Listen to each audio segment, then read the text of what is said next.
The educational system around the world is severely affected by the COVID-19 pandemic, forcing them to adopt new norms as part of the global and broad fight aimed at curbing infection rate. Education in IGAD member countries was one of the most greatly affected public goods during the pandemic. The outbreak has ignited major education crises in IGAD countries, mostly in refugee, returnee, and internal displaced peoples in the host community learners and students because of their poor infrastructure and the inadequate health system.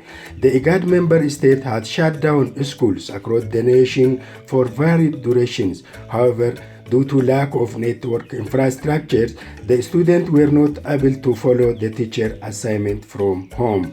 The COVID-19 outbreak also exacerbated the risk that inequality in education will further increase. Displaced and the refugee students are at a particular disadvantage, and there is a risk that progress in increased enrollment may be eroded. The IGAD Secretariat developed an accompanying implementation plan to address the COVID-19 pandemic in the region that incorporate the guarantee for continued education for vulnerable.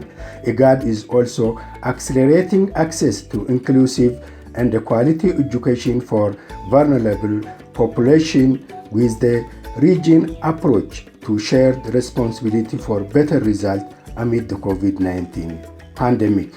We shall all sit together and discuss about the education for vulnerable population in the post-COVID-19 era, about how to mitigate the effect of the pandemic in such a way gains in inclusive education so far are not eroded with the keeping momentum in implementation of the Djibouti Declaration on Refugee Education of 2017.